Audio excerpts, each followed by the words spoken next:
Donc aujourd'hui, je vous propose de commencer, puisqu'on se fixe à chaque fois 1 heure de présentation. Donc cette session, la troisième d'un webinaire qu'on a organisé, sur 5 étapes. Les premières étaient en avril et en mai. Il y en aura à nouveau 2 autres, en juin et en juillet, sur le thème de l'entreprise familiale et notamment de la transmission de l'entreprise familiale. Alors, l'entreprise familiale, la transmission d'entreprise familiale, c'est une expression qui couvre, les entreprises dont l'actionnariat est majoritairement familial, dont, l'objectif est de la transmission, soit à titre gratuit auprès, d'un membre de la famille, soit à titre onéreux, soit à l'égard, de salariés ou de tiers. Donc on parle bien de la transmission au sens large. Aujourd'hui avec, Philippe Brisson, on va animer un point, plus spécifiquement, fiscal, les mécanismes juridiques et fiscaux de la transmission. Les fois dernières, on a vu, l'accompagnement de la transmission et la préparation de la transmission avec un conseil, c'était au mois d'avril. Au mois de mai, on a vu, l'évaluation de l'entreprise familiale avec un expert comptable.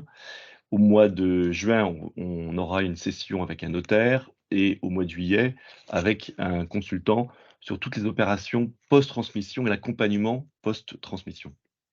Donc aujourd'hui, on va évoquer la question de la transmission et des mécanismes juridiques avec les impacts fiscaux.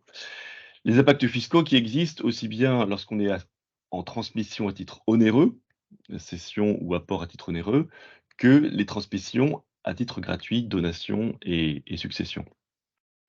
Donc les enjeux, comme je vous l'ai dit, c'est la transmission au sein de la famille, à un enfant, à un neveu, c'est une transmission aux salariés, c'est une transmission aux tiers. Le sujet est vaste et donc on va voir aujourd'hui en particulier 2 types de transmission.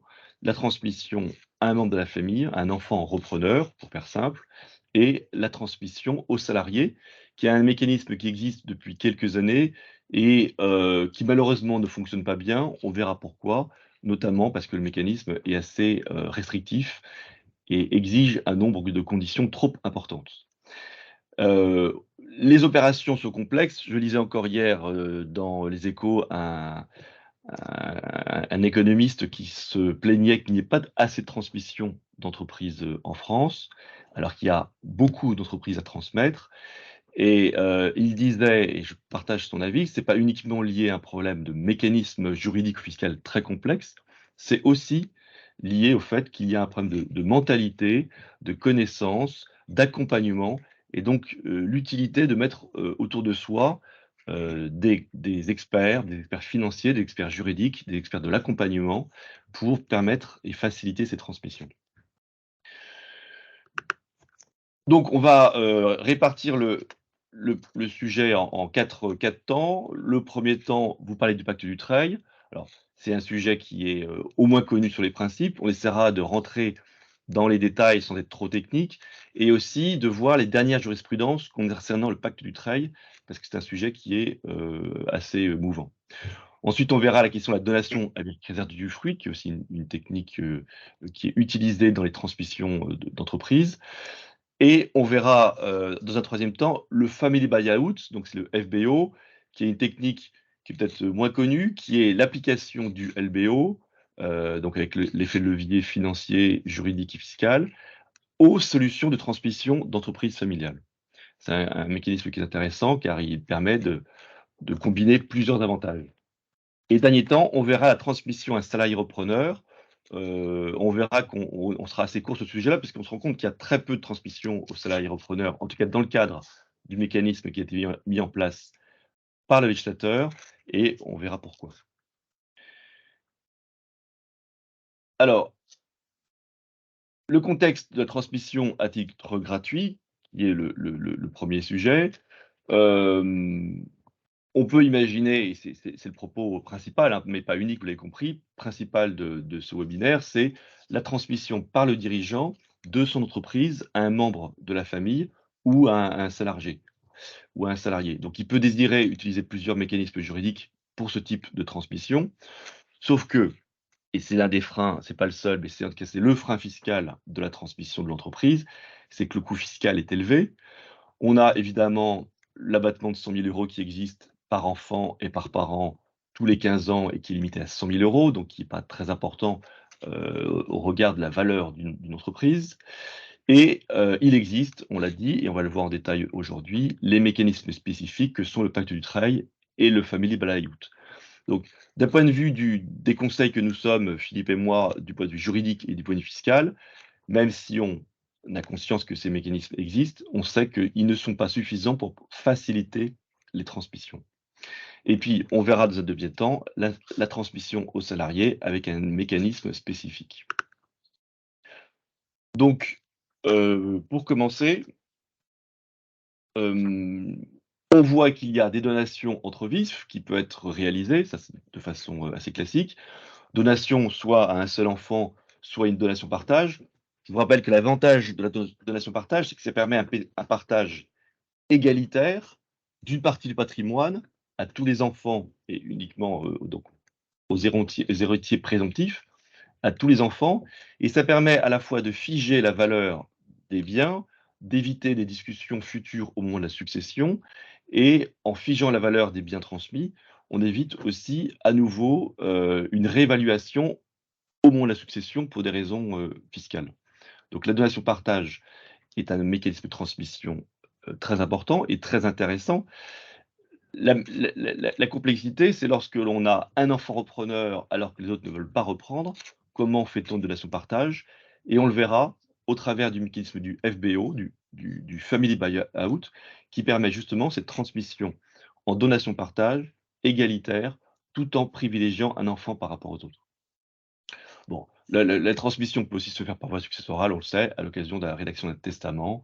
Rien de particulier là-dessus.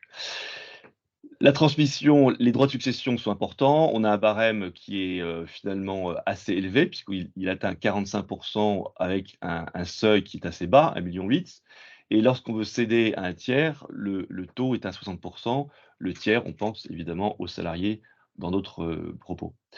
L'abattement de 100 000 € tous les 15 ans, on en a parlé. Dernier point, mais c'est assez connu, et c'est assez pratiqué à tel point qu'aujourd'hui on n'imagine même pas que ça puisse être autrement. Il est assez courant que ce soit les donateurs, donc les parents, qui prennent à leur charge les droits de donation qui normalement seraient à la charge des donataires, des enfants. Mais cette prise en charge par les parents ne constitue pas une donation supplémentaire.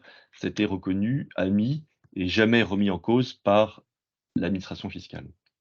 Voilà. Et dernier point, j'ai voulu le préciser parce que hier encore, on me demandait si un client n'avait pas intérêt à quitter la France pour faire des transmissions de ses enfants et aller dans un pays avec une fiscalité sur les donations beaucoup plus favorable que la France. En Europe, on en a comme l'Italie, par exemple. La limite, c'est que on sait bien que si ou le donateur, ou le donataire, ou les biens sont rattachables à la France, parce que les uns et les autres sont physiquement présents en France ou sont fiscalement considérés comme rattachables à la France, les droits de donation seront dus en France. Donc, la solution de quitter la France pour faire une donation est une solution éventuelle, mais qui s'anticipe et qui, comme toujours, ne doit pas être uniquement motivée par des raisons fiscales, mais par des raisons réelles de vouloir s'installer à l'étranger et d'y vivre. Sinon, l'administration fiscale, désormais, vous suit sur les réseaux sociaux et voit que vous êtes plus souvent en France que à votre résidence, soi-disant, à l'étranger. On va commencer donc la première partie sur le pacte du Treil. Philippe va nous expliquer les différents points avec une mise à jour de la jurisprudence sur ce sujet. Bonjour à tous. Alors, dans un premier temps, on va rappeler le régime Dutreil. Le régime Dutreil a un double intérêt. L'intérêt principal, c'est une exonération partielle des droits de donation ou de succession à hauteur de 75 % de la valeur de l'entreprise. Mais il y a aussi un autre avantage, parfois, sous certaines conditions spécifiques, c'est une réduction de ces mêmes droits de donation ou de donation, une réduction de 50 % en cas uniquement de donation, donc ça ne marche pas en cas de succession, par une personne âgée de moins de 70 ans et dans le cadre de donation en pleine propriété. Donc ça ne fonctionne pas dans le cadre, par exemple, de donation avec réserve d'usufruit. Donc, pour que ce dispositif fonctionne, il y a de nombreuses conditions à respecter. Alors, d'abord, un point en matière de formalisme. Le pacte Dutreil, en principe, est un acte écrit, rédigé avant la transmission et enregistré auprès de l'administration fiscale. Il y a des exceptions à ce principe. C'est le cas du pacte réputé acquis ou du pacte post-mortem qui est signé dans les 6 mois du décès du dirigeant. Mais ce sont 2 exceptions qui comportent des désavantages par rapport au principe. Donc, on conseille, nous, de rédiger en amont un pacte Dutreil classique. Alors, Ensuite, on peut juste rajouter, parce que c'est important, le pacte Dutreil n'engage pas à grand-chose, même à rien du tout, tant que la transmission n'a pas été faite, c'est pas une obligation et donc on peut très bien envisager de signer un pacte, bon, ce qui implique qu'il n'y ait pas de cession puisque c'est un engagement collectif, mais la donation n'est pas obligatoire et donc il y a une totale liberté dans la donation qui est faite ensuite par le donateur, aux enfants. Vas-y Philippe, pardon. alors ensuite, dans les autres conditions, nous avons un seuil minimal des titres de l'entreprise à intégrer dans le pacte Dutreil. Alors, ce seuil est différent selon si la société est cotée ou non. Pour les sociétés non cotées, les titres doivent représenter au moins 17% des droits aux dividendes et 34% des droits de vote. Pour les sociétés cotées, ces taux, ces seuils passent respectivement à 10 et 20%. Ce qu'il est important de noter pour le respect de ces seuils, c'est que ce respect doit être maintenu tout au long de l'existence du pacte Dutreil, donc tout au long de l'engagement collectif de conservation des titres. C'est un point auquel il faut faire attention, notamment lorsqu'on sait qu'il est probable qu'il y aura de futures augmentations de capital après la signature du pacte Dutreil. Donc dans ces cas-là, il faut anticiper la dilution à venir de la participation des signataires du pacte et prévoir des pourcentages de titres pactés bien plus élevés que les seuils. Ensuite, une autre condition très importante, c'est la nature de l'activité de la société dont les titres font l'objet du pacte. En principe, la société doit avoir une activité commerciale, industrielle, artisanale, agricole ou libérale, ce qu'on appelle une activité éligible. En principe, l'activité patrimoniale civile, telle que la gestion de biens immobiliers ou de portefeuilles financiers, n'est pas éligible au dispositif Dutreil. Mais on verra que l'activité de holding, si la holding est passive, elle n'est donc pas éligible, mais si elle est animatrice, elle est éligible au Dutreil. On verra plus loin les développements à ce sujet, notamment les développements récents en matière de doctrine et de jurisprudence. S'agissant de la holding passive, il faut noter qu'il y a quand même possibilité de bénéficier du dispositif Dutreil dès lors que les filiales elles-mêmes ont une activité éligible. Dans ce cas-là, ce sont les titres de la filiale qui feront l'objet du pacte Dutreil. Et lorsque il y aura une transmission des titres de la holding passive, on pourra bénéficier du régime Dutreil à condition que toutes les autres conditions soient remplies et également que 2 conditions supplémentaires soient remplies. La première, il ne doit pas y avoir plus de 2 degrés d'interposition dans ce groupe. Et les participations à chaque degré d'interposition doivent rester inchangées durant la durée des engagements collectifs et individuels de conservation. Par ailleurs, s'est posé la question de savoir si une société pouvait exercer plusieurs activités, une activité éligible d'un côté et une activité non éligible de l'autre. Dans ce cas-là, le dispositif Dutreil peut être applicable à condition que l'activité éligible soit prépondérante. Et donc là encore, on va voir dans les slides suivants des développements jurisprudentiels à ce sujet. Et point intéressant, c'est que le Dutreil fonctionne sur la totalité de la valeur des titres et il n'y a pas de prorata à faire entre, le chiffre d'affaires ou les actifs qui seraient affectés à l'activité éligible par rapport au chiffre d'affaires ou aux actifs de l'activité non éligible. La totalité des titres de la société qui est une activité mixte sera éligible au Dutreil si l'activité éligible est prépondérante. Ouais, exactement. Et cette activité éligible doit être maintenue. Donc ça, c'est une nouveauté, parce qu'il y a eu un débat entre l'administration fiscale, dont la position avait été rejetée par le Conseil d'État. Et là, le législateur est intervenu en août 2022 pour clarifier les choses. Et il est maintenant exigé que l'activité éligible exercée par la société soit maintenue de la conclusion de l'engagement de conservation collectif, donc de la conclusion du pacte du Dutreil, jusqu'au terme de l'engagement individuel de conservation. C'est une situation qu'on Euh, rencontre assez souvent, hein, parce que, notamment, lorsqu'on a une entreprise, qui a un bien immobilier, qui sont les bureaux de l'activité, bon, il y a pas de problème, l'actif immobilier sert à l'activité, tout est éligible. Mais il arrive parfois qu'une partie ou tout cet immobilier ne sert plus à l'entreprise parce qu'elle a déménagé, parce qu'elle fonctionne différemment. Donc l'immobilier est loué à un tiers et là, la société se retrouve dans une situation où cette location à un tiers ne sert plus à l'activité d'entreprise et donc c'est une location qui n'est plus éligible. Ça, c'est un cas, assez courant finalement et donc la question se pose de savoir si les titres de la société sont du trail ou pas. De la même façon, si la société a une trésorerie qui est importante, a, oui, des actifs financiers importants, la société peuvent rest la les titres de société peuvent rester éligibles au Dutreil, à condition qu'il y ait une prépondérance de l'activité opérationnelle. Exactement. Et sur le sujet de la durée du maintien de l'activité éligible, on peut aussi peut-être élargir le point en conseillant d'avoir une certaine antériorité, au moins de quelques mois, de l'activité éligible avant la signature du pacte. C'est une interprétation qui peut ressortir d'un arrêt d'espèce du 15 mars 2023 de la Chambre commerciale de la Cour de cassation, qui a jugé qu'une holding animatrice qui avait été créée 27 jours avant la donation de ces titres ne permettait pas de prouver que la holding exerçait effectivement une activité d'animatrice de groupe. Donc, on conseille une légère antériorité de l'activité éligible par rapport à la signature du pacte. Alors, ensuite, sur la suite des conditions, on arrive aux engagements de conservation. Donc, comme vous le savez, il y en a deux. Le premier, c'est l'engagement collectif de conservation des titres pactés, et ce pendant 2 ans à compter de la signature du pacte, et qui doit être en cours au moment de la transmission, donc donation ou succession.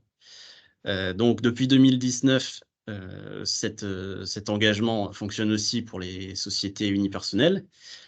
Donc, il peut y avoir un seul associé signataire du pacte Dutreil. Donc, pour pouvoir respecter cet engagement collectif, il faut veiller préalablement à ce que les titres qui feront l'objet du pacte soient libres de tout engagement vis-à-vis des tiers, qu'on ne soit pas forcé de devoir transférer la propriété des titres qui font l'objet du pacte. Et il faut aussi, il est aussi possible dans le pacte de prévoir une prorogation tacite de l'engagement de conservation. Donc là, ce qu'on met, c'est une clause qui dit que l'engagement de conservation durera 2 ans, mais prorogeable tacitement. L'intérêt de cette clause, c'est de veiller à ce que l'engagement de conservation soit toujours en cours au moment de la transmission, si la transmission intervient plus de 2 ans après la signature du pacte. Mais le risque d'une telle clause, c'est d'oublier de dénoncer la prorogation tacite. Or, il faut le faire et le notifier expressément à l'administration fiscale pour que l'engagement collectif de conservation prenne fin et que les engagements individuels de conservation des titres transmis puissent démarrer. Ensuite, l'engagement individuel de conservation des titres transmis, il dure pendant 4 années à partir de la fin de l'engagement collectif de conservation. Il doit être pris par le ou les bénéficiaires de la transmission et il doit être formalisé dans l'acte de donation ou, en cas de succession, dans la déclaration de succession. Et enfin, dernière condition, c'est l'exercice d'une fonction de direction dans la société, soit par l'un des associés signataires du pacte Dutreil, soit à compter de la transmission par l'un des héritiers ou donataires qui a pris l'engagement individuel de conserver les titres. Et cet exercice de la fonction de direction a aussi une durée spécifique. Il doit durer jusqu'au terme de l'engagement collectif de conservation et pendant 3 ans après la date de la transmission. Voilà, on a Donc voilà. essayé donc de schématiser, le pacte du Trail, donc c'est un schéma qui est assez connu, mais c'est toujours plus clair avec le schéma. Philippe, tu veux peut-être le commenter, ce schéma? Oui, il récapitule ce qu'on vient de dire. Donc, on retrouve les points les plus importants. Engagement de conservation collectif qui doit être de 2 ans et être en cours au moment de la donation des titres. Suivi de l'engagement individuel de conservation des titres transmis, qui est de 4 ans à partir de la fin de l'engagement de conservation collective. Et enfin, la fonction de direction, qui doit être assurée pendant l'engagement collectif de conservation, puis durant 3 années après la donation des titres. Voilà, l'engagement collectif, il est de 2 ans minimum et il peut aller bien au-delà. Il y a des dossiers où l'engagement collectif existe depuis 10 ans parce que, ils ont voulu anticiper la mise en place d'un pacte du Trail, mais n'ont pas encore donné, les titres ou en tout cas en totalité et donc on a des engagements collectifs qui durent, assez longtemps. Soit comme le disait Philippe, soit le pacte prévoit spécifiquement en cas de donation, il y a, extinction automatique de l'engagement collectif qui a au moins 2 ans et démarrage de l'engagement individuel. Si c'est pas prévu, il faut bien penser à, le résilier et le notifier auprès de l'administration fiscale. Alors le sujet de la holding animatrice, on va y revenir parce que c'est des sujets qui sont importants. Beaucoup de groupes sont organisés avec une société holding animatrice. C'est un sujet qui intéresse le pacte du travail, mais c'est un intérêt qui intéresse, aussi, d'autres domaines de la fiscalité et donc là, on fait un focus sur le directrice du trail avec les derniers points de la jurisprudence. Alors le pacte, donc la holding animatrice, c'est effectivement un sujet qui fait débat. On le rappelle, en principe, la détention de participation correspond à de la gestion mobilière et n'est pas une activité éligible au pacte du trail, mais par exception, la holding pourra bénéficier du pacte du trail si elle est animatrice de son groupe et si son groupe exerce une activité qui est elle-même commerciale ou industrielle, en tout cas éligible au dispositif du trail. Alors, pour qu'une holding soit animatrice, elle doit avoir pour activité principale la participation active à la conduite de la politique de son groupe et au contrôle de ses filiales, exerçant elle-même une activité éligible. Et le cas échéant, la holding euh, rend à titre purement interne la fourniture de services à ses filiales, services administratifs, juridiques, comptables, financiers, immobiliers.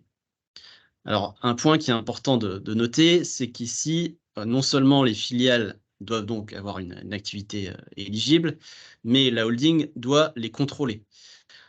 La notion de contrôle, s'agissant du dispositif du trail, n'a pas été clairement définie par la loi ou la jurisprudence. Mais si on réfléchit par analogie avec la notion de contrôle en droit des sociétés notamment, on conseille vivement d'avoir une holding qui détient les titres avec plus de 50% des droits de vote des filiales ayant une activité éligible, et de préférence avec un contrôle exclusif, même si le contrôle conjoint avec d'autres associés pourrait éventuellement être accordé, mais idéalement, on conseille un contrôle exclusif avec plus de 50% des droits de vote. Ensuite, s'agissant des services entre la holding et la filiale, nous conseillons aussi la mise en place de conventions, de 2 types de conventions. Tout d'abord, une convention d'animation dans laquelle la holding va s'engager auprès de ses filiales à participer activement à la définition de la politique générale du groupe, en proposant des stratégies, des projets de développement, et réciproquement, les filiales vont s'engager à respecter cette politique ainsi déterminée. Ça, c'est très important parce que, Pôle du Trail, c'est principalement, voire, le seul type d'animation, le seul type de contrôle et de relation qu'il doit y avoir entre le holding et ses filiales. Le 2e type de service, les management fees, c'est accessoire et assez souvent, on voit dans les dossiers que les clients ont une belle convention. Alors souvent, il y a d'ailleurs une seule convention qui fait à la fois animation, management fees, ce qui fait qu'on ne sait pas très bien, ce qui ressort de l'animation et ce qui ressort du management fees. Donc nous, on conseille d'en faire 2 pour que les choses soient claires, d'une part et par ailleurs, on voit qu'il y a une belle convention d'animation quand il y en a une qui existe, mais que, on n'a aucun moyen pour prouver que la société holding a animé, a impulsé la stratégie, a donné des directives aux filiales, a orienté les filiales sur tel ou tel marché et les manières, on ne voit pas comment les filiales ont, rendu compte de leur travail. Donc ce qui est important, enfin c'est même fondamental, c'est qu'il y ait des écrits. Donc il faut qu'on puisse avoir, des mails, des réunions, des comptes rendus, des conseils, qui sont donnés par écrit entre la société holding et les filiales, d'une part, donc des ordres écrits descendants et puis des comptes rendus qui sont faits par les filiales avec des points réguliers, pour pouvoir permettre aux filiales de remonter l'information de ce qu'elles ont fait par rapport aux ordres qui leur avaient donnés. Et ça, c'est fondamental parce que c'est le seul moyen de démontrer qu'il y a ce rôle d'animateur du holding à l'égard des filiales. Oui, exactement, comme le dit François, et la jurisprudence l'a rappelé, il est important que les services prévus dans la convention d'animation ou dans celle de management fees soient effectivement réalisés. Donc, il ne s'agit pas juste de mettre en place les conventions sans les réaliser. Un autre point, c'est que la holding animatrice doit disposer de moyens humains et matériels pour rendre les services en cause. Voilà. Voilà pour la holding animatrice. Un autre sujet important en matière de pacte Dutreil, c'est la notion d'activité mixte. Donc on l'a vu, la société peut bénéficier du Dutreil lorsqu'elle exerce plusieurs activités, une activité éligible d'un côté et une autre non éligible, à condition que l'activité éligible soit prépondérante. Donc la question s'est posée de savoir comment on déterminait la prépondérance de l'activité. Et le Conseil d'État, par un arrêt du 23 janvier 2020, a jugé que le caractère prépondérant de l'activité éligible s'appréciait en considération d'un faisceau d'indices déterminé d'après la nature de l'activité et les conditions de son exercice. Autrement dit, la jurisprudence juge qu'il n'y a pas de critères chiffrés précis qui marcherait dans 100% des cas. Donc, il faut faire une analyse au cas par cas en fonction de l'activité de telle ou telle entreprise. Donc, dans le cas d'espèce, c'est une décision favorable aux contribuables, puisque l'administration demandait l'application de critères chiffrés qu'on va voir ci-dessous, qui ne fonctionnaient pas en l'espèce. Mais cette décision, si elle peut être considérée comme favorable d'un certain côté pour les contribuables, elle est aussi source d'insécurité juridique, puisque finalement, nous n'avons aucun critère objectif précis qui permet de juger de la prépondérance. Toutefois, l'administration fiscale admet dans sa doctrine, à titre de règle pratique, que l'activité éligible soit considérée comme prépondérante lorsque les deux critères suivants sont remplis. Le premier, c'est que le chiffre d'affaires procuré par l'activité éligible représente au moins 50% de son chiffre d'affaires total. Et le second critère à remplir, c'est lorsque le montant de l'actif brut, enfin de la valeur vénale de l'actif brut, aussi bien immobilisé que circulant, affecté à l'activité éligible, représente au moins 50% du total de son actif.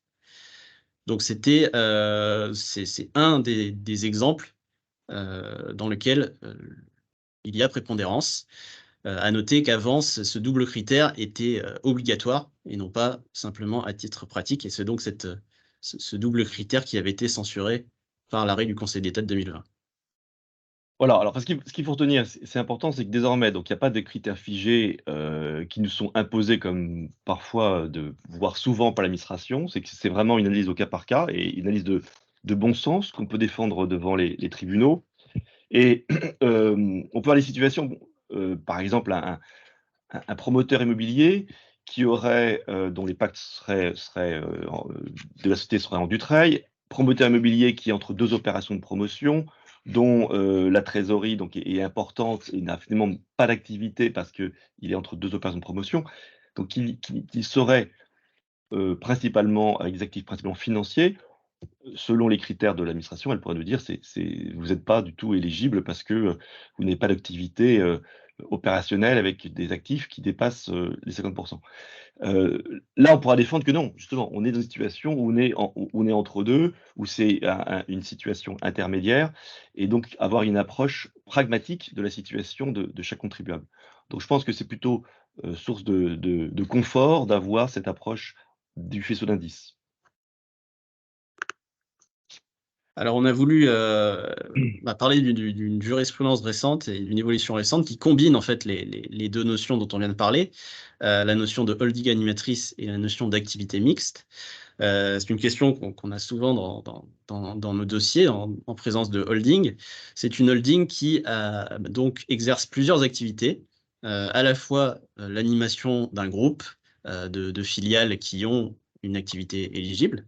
Donc, il s'agit bien d'une holding animatrice en tant que telle, mais à côté de ça, elle a aussi des activités patrimoniales annexes. Et donc, la question est de savoir comment déterminer la prépondérance de l'activité exercée. Donc, la technique du faisceau d'indices, on a une implication concrète ici. Déjà, ce qu'il faut savoir, c'est que l'administration fiscale estime que le chiffre d'affaires n'est pas un critère déterminant en matière de holding pour déterminer la prépondérance, ce qui est logique puisque généralement les produits perçus par les holdings, elles sont plutôt des dividendes que des chiffres d'affaires au sens comptable du terme. La doctrine administrative prévoit également que le caractère principal de l'activité d'animation est retenu notamment lorsque la valeur vénale des titres de ces filiales animées et contrôlées représente plus de la moitié de son actif total.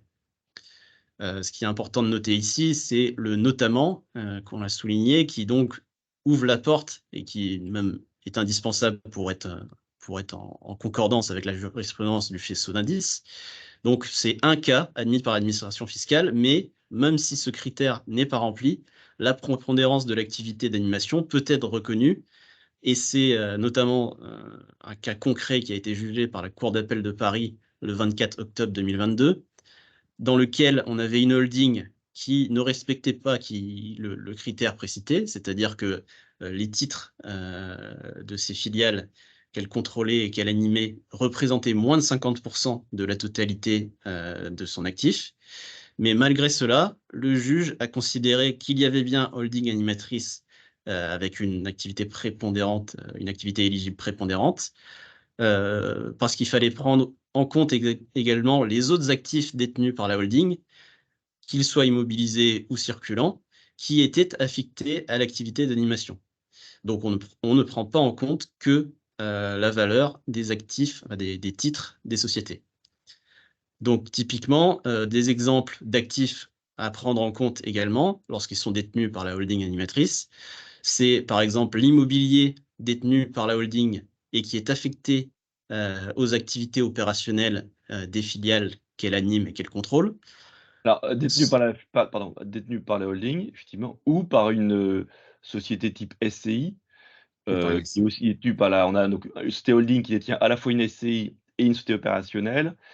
La société opérationnelle louant l'immeuble qui est la propriété de la SCI. Donc là, on a bien une situation où les deux titres, les deux actifs, d'un côté l'opérationnel, de l'autre côté la SCI, sont utiles à l'activité opérationnelle. Ouais. Et dans la même logique, on admet aussi de prendre en compte les créances de participation qui sont afférentes aux filiales animées, donc les comptes courants, ou encore un portefeuille de valeurs mobilières ou de la trésorerie qui est affecté au financement de l'activité d'animation. Voilà, alors on a fait un point focus donc sur le pacte du Trail avec les derniers éclairages de la jurisprudence. Là, c'est petite partie intermédiaire entre le pacte du Trail et puis le FBO. C'est juste probablement pour vous tous un rappel sur la notion de donation avec réserve du fruit. Donc c'est le mécanisme du démembrement qui permet en général de donner la nue propriété des titres aux enfants et de conserver l'usufruit pour le dirigeant actionnaire, ce qui lui permet à la fois d'être toujours actif dans la société, de bénéficier des fruits de la société, d'avoir certains droits de vote dans les décisions qui doivent être prises en assemblée générale des actionnaires de la société. Et c'est une anticipation de la transmission. Anticipation parce que, comme vous le savez, l'intérêt de la donation avec réserve d'usufruit, c'est que ça permet de payer les droits de donation au moment de cette donation de la propriété, au moment du démembrement, et à l'extinction de l'usufruit, c'est-à-dire au décès, en général, au décès du dirigeant usufruitier, l'usufruit s'éteint et les nus propriétaires deviennent pleins propriétaires sans qu'il y ait de nouvelles fiscalités. Il n'y a aucun impôt à payer. Donc c'est un mécanisme que vous savez très intéressant puisqu'on va donner la nue propriété aux enfants à un moment où l'entreprise vaut pas beaucoup, n'a pas une grande valeur, en espérant qu'entre-temps, évidemment, l'entreprise prenne de la valeur et au jour du décès, au jour de l'extinction de l'usufruit, si l'entreprise a pris une valeur bien plus importante, il n'y a pas à nouveau de taxation au titre des droits de succession. Bon, évidemment, il faut que ça soit un acte qui soit fait devant notaire, il faut qu'il y ait un consentement des parties, et c'est assez souple, ça peut être une donation totale des titres ou une donation partielle. Le petit inconvénient, c'est que on ne peut pas bénéficier de la réduction de droits dont a parlé Philippe tout à l'heure, c'est qu'on a vu qu'en plus de l'exonération d'assiette de 75% en pacte du Treuil, on peut avoir, on calcule les droits de donation, et on peut avoir encore 50% d'abattement sur les droits de donation lorsqu'on fait les donations en pleine propriété. Donc, dans le cas de donation de la nue propriété avec réserve d'usufruit, on ne peut pas bénéficier de cette réduction de droits, donc c'est un peu moins intéressant fiscalement. Ce qui est important, et ça on le voit pour nos clients, c'est lorsqu'on met en place ce mécanisme de donation de la nue propriété, on doit adapter, ça c'est important, les statuts pour bien organiser les pouvoirs du nu propriétaire et de l'usufruitier. Parce qu'assez souvent, finalement, cette opération, elle vise à anticiper une transmission, faire en sorte, comme je l'ai dit, que cette transmission soit moins coûteuse aujourd'hui qu'elle ne le sera dans 10 ou 15 ans. Mais le dirigeant actionnaire n'a pas du tout envie de se déshabiller, veut garder le pouvoir et veut être présent. Donc il faut habiller les statuts, enfin adapter les statuts pour laisser le pouvoir de la gestion au quotidien à l'usufruitier et ne limiter les pouvoirs d'une propriétaire qu'aux décisions fondamentales qui touchent finalement toutes les décisions qu'on prend en général en assemblée générale extraordinaire.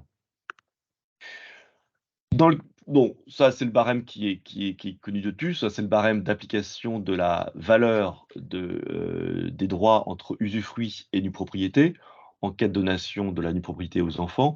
Ce qui est important, c'est comme toujours, c'est le barème fiscal. C'est-à-dire qu'on est obligé d'appliquer ce barème fiscal pour pouvoir calculer les droits de donation, mais on peut avoir dans la répartition des droits, dans la valorisation des droits, l'utilisation d'un barème économique. Barème économique qui est souvent plus juste parce qu'il tient mieux compte de la table de mortalité en fonction de l'âge du donateur, l'âge du donateur et le sexe du donateur et des enfants. Et donc, on peut faire un calcul de répartition des droits en fonction de la valeur économique. Néanmoins, pour le calcul des droits de donation et de la fiscalité, on doit appliquer le tableau qui est là. Donc, comme je vous l'expliquais, l'intérêt du pacte, enfin de cette donation avec réserve d'usufruit, elle se combine avec le pacte du Treuil. C'est prévu spécifiquement dans la loi. La loi exige uniquement dans ce cas que les droits de vote de l'usufruitier soient limités aux décisions concernant l'affectation des bénéfices. Voilà. Je vois que le temps avance, donc je voudrais aller sur le sujet suivant, qui est un sujet important, qui fait le lien donc, avec le pacte du Treuil, c'est le family buyout, dont l'objectif est le suivant, c'est de permettre, pour schématiser, de donner, de faire une donation-partage. Hein. L'idée, c'est de faire une donation-partage par le parent actionnaire de la société qui identifie qu'il y a un enfant repreneur et un seul, et que les autres enfants ne sont pas intéressés par reprendre la société, être actionnaire de la société. Néanmoins, le souci du parent actionnaire et des enfants, c'est qu'il y ait un partage équitable du patrimoine familial. Donc, l'intérêt de la donation-partage et du family buyout, c'est de permettre une donation-partage, donc une donation équitable du patrimoine de la famille, et en particulier de la société, et de faire porter le poids du partage, non pas sur le père qui n'a pas forcément un patrimoine suffisant pour faire 3 lots, hein, dans l'hypothèse où il y aurait 3 enfants, un lot qui serait la société à l'enfant repreneur et 2 autres lots pour chacun des 2 autres enfants qui devront être, des lots équivalents. C'est pas possible parce qu'il n'y a pas suffisamment d'actifs autres que l'entreprise. Donc on transmet l'entreprise à l'enfant, repreneur, à charge pour lui de désintéresser ses frères et sœurs d'une somme d'argent qui sera d'un montant équivalent et qui permettra donc d'avoir une donation-partage, donc une répartition équitable. Donc c'est ce qu'on a simplifié ici, puis que je vais reprendre en détail ensuite. On a une donation-partage qui est faite par le parent, actionnaire de l'entreprise familiale aux 3 enfants, en disant à chaque enfant: «Je vous donne la même chose», mais en réalité, j'attribue les titres de la société à un seul, avec à charge pour lui de payer une somme d'argent à ses frères et sœurs d'un montant équivalent. Donc on va voir ensemble le mécanisme. Ce mécanisme de FBO passe par la constitution d'un holding qui va emprunter de l'argent à une banque pour pouvoir rembourser, enfin payer la soulte aux frères et sœurs.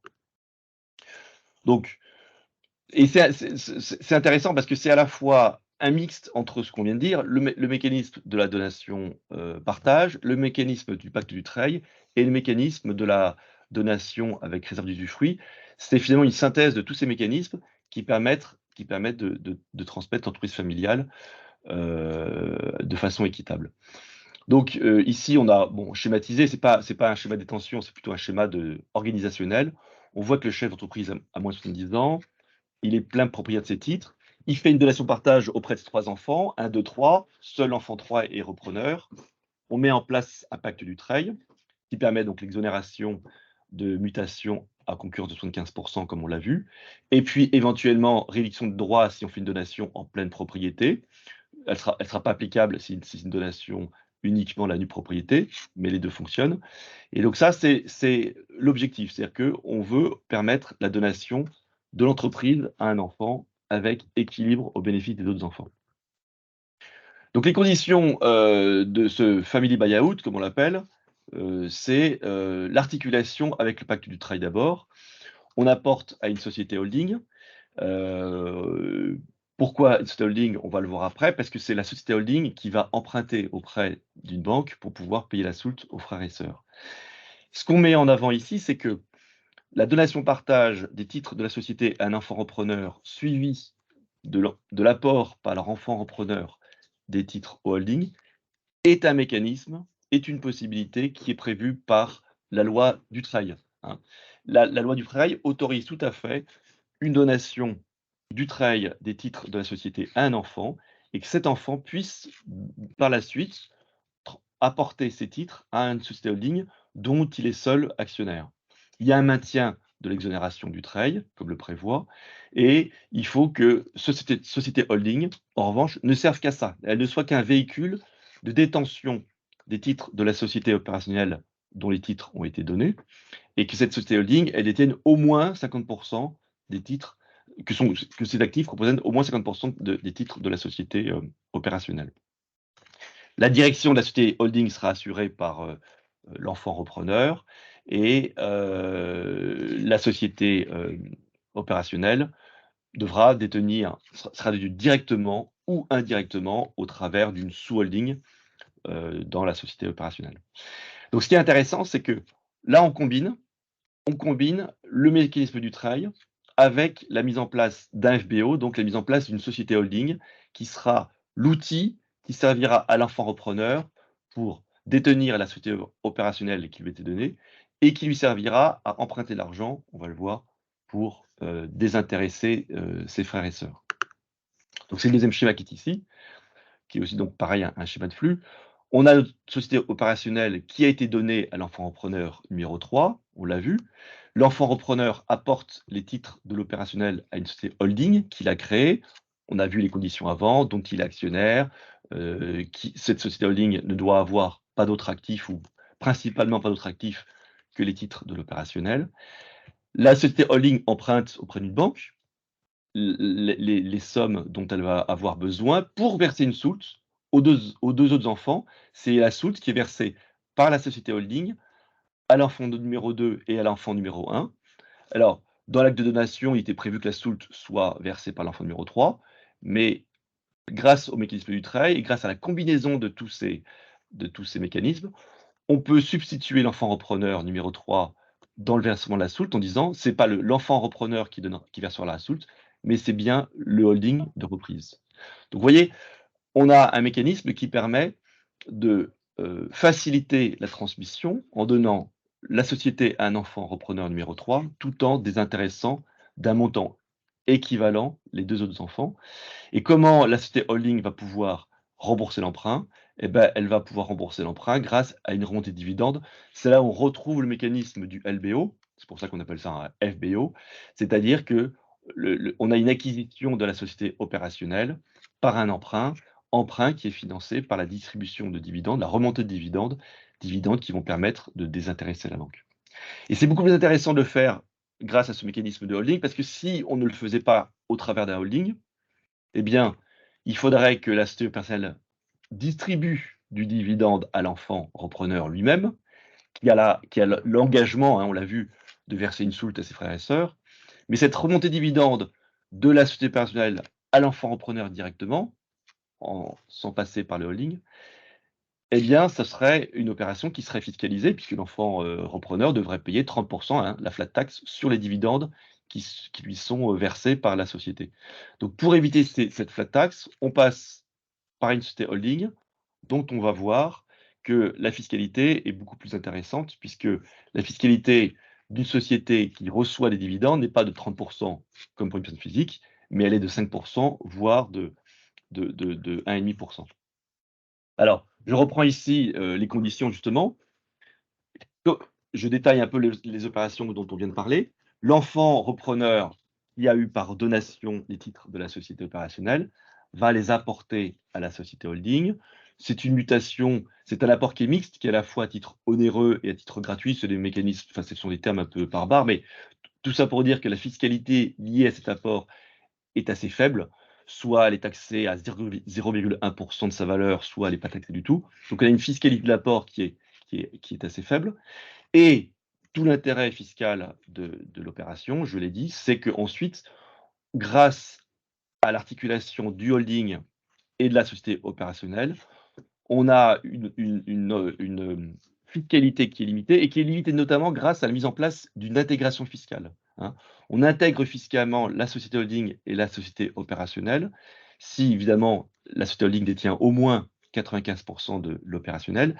Et cette intégration fiscale, ça permet d'imputer les résultats de la société opérationnelle qui peut être bénéficiaire sur la société holding qui peut être déficitaire, donc d'avoir une consolidation des résultats et de ne payer l'impôt sur les sociétés, uniquement sur un résultat net.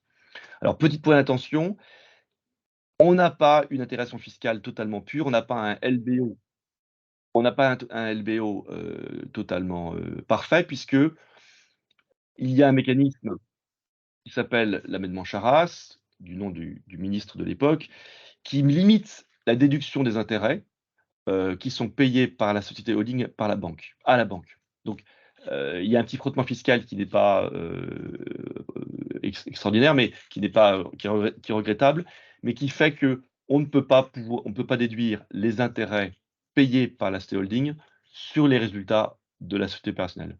Mais à cette exception-là, le mécanisme fonctionne bien et comme je vous le disais, l'intérêt, c'est que les dividendes qui remontent de l'opérationnel vers la société holding sont fiscalisés très faiblement parce que seul 1% des dividendes sont fiscalisés entre les mains de la société holding.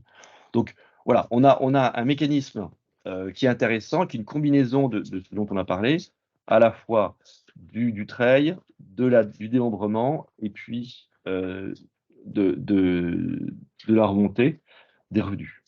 Rapidement, et on l'a voulu le faire rapidement parce que les conditions sont complexes, mais surtout parce qu'on se rend compte que l'utilisation est assez limitée, Philippe va évoquer la question de la donation des sociétés aux salariés repreneurs. C'était intéressant, c'était une volonté du sénateur, et on se rend compte que ça ne fonctionne pas.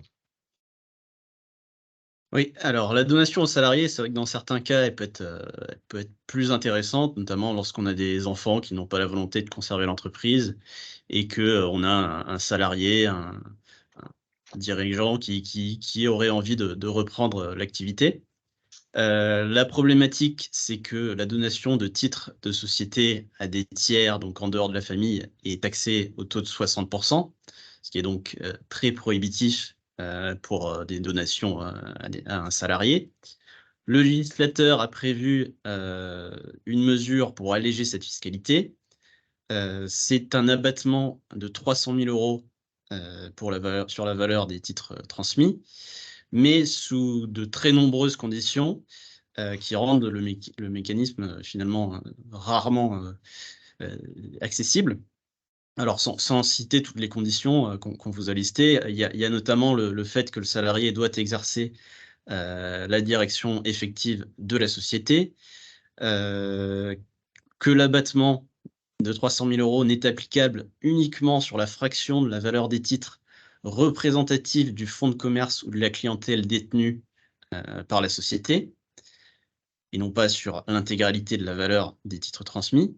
Ah, voilà, là, c'est important, c'est juste, donc, parce que c'est ça le principal écueil de ce mécanisme, c'est que dans les titres de la société ayant différents actifs évidemment, il va falloir identifier, ce qui est rarement, aisé comme situation, quelle est la valeur du fonds ou de la clientèle, et l'abattement ne va s'appliquer que sur cette valeur du fonds de la clientèle. Alors déjà que l'abattement est assez faible, 300 000 €, là on parle de TPE ou de PME. En plus, cet abattement, c'est pas 300 000 € sur le valeur des titres, c'est 300 000 € sur le valeur du fonds de la clientèle. Donc ça limite d'autant plus l'intérêt du mécanisme qui est mis en place par le législateur. Au-delà de 300 000 €, c'est les 60 qui s'appliquent. Donc la solution, Philippe, tu veux peut-être poursuivre, c'est, la mise en place D'un pacte du Trade. du pacte Dutreil. Pacte du Trade, donc, on le rappelle, qui est tout à fait, possible, même, dans le cadre de la transmission à des personnes extérieures, à la famille, C'est donc ça. notamment lors d'une donation, à un salarié. Il est prévu, l'administration fiscale prévoit dans sa doctrine que l'abattement de 300 000 € peut être cumulé avec l'exonération de 75 du Trade. Mais, et c'est un grand mais, en cas d'option pour l'abattement, de 300 000 €, la fraction de la valeur, de l'entreprise qui bénéficiera de l'exonération du Dutreil sera uniquement celle représentative des actifs, enfin du fonds de commerce ou de la clientèle. Donc on retrouve, le tempérament applicable pour l'abattement de 300 000 € qui, s'étend, à l'exonération du Dutreil, dès lors qu'on essaye de cumuler les 2 dispositifs. Donc ça peut être, alors c'est selon les cas, mais très souvent ça va être un gros désavantage et il vaudra mieux très souvent se contenter du Dutreil, plutôt que le cumuler avec l'abattement de 300 000 €, puisque en ayant le Dutreil tout seul, on va pouvoir bénéficier de l'exonération de 75 sur l'intégralité de la valeur de l'entreprise et non pas uniquement sur, sur la valeur du fonds de commerce. Voilà. Et Alors en enfin, pratique, pardon Philippe, excuse-moi, non, finis. non, vas-y. Alors en pratique, ce que je veux dire, c'est que donc on a vu des situations de transmission d'entreprise aux salariés. Heu, c'est toujours les clients avec lesquels on l'a fait, on a exclu l'abattement de 300 000 €. On a utilisé le Dutreil, parce que le Dutreil n'est pas réservé aux transmissions intrafamiliales, ça se fait aussi avec des tiers. Et finalement, c'est vrai que donc 60, ça c'est important, mais donc on a l'abattement de 75 qui est significatif. Ça permet pas de transmettre une entreprise en totalité, mais ça permet néanmoins de donner à des salariés une quote-part du capital, pas forcément, faible, hein, une part qui peut être significative, pour pouvoir associer les salariés sans leur demander d'investir, financièrement dans la société ou sans vouloir mettre d'autres mécanismes d'attribution d'actions aux salariés. Donc, le Dutreil avec les salariés est un mécanisme qui fonctionne, bon, de façon assez limitée, mais qui fonctionne néanmoins. Voilà, on arrive au terme de la présentation. Volontairement, on fait ça de 9h30 10h30 en se disant qu'ensuite nous avions plein de dossiers qui s'accumulaient. Je ne sais pas s'il y a des questions. Sinon, on vous enverra par mail, la vidéo de ce webinaire et les slides qu'on vous a présentés. Et bien évidemment, vous pourrez par mail nous poser des questions s'il y a des situations qui vous intéressent, s'il y a des questions, s'il y a des points qui ne sont pas clairs. Il ne faut pas hésiter à nous poser des questions par écrit. Voilà. Je vous remercie tous de votre participation et puis je vous propose de se revoir au mois de juin. La date n'est pas tout à fait arrêtée, mais enfin, ça sera probablement qu'au mois de mai, la troisième semaine du mois de juin. Merci beaucoup à tous et puis à très bientôt. Merci à tous.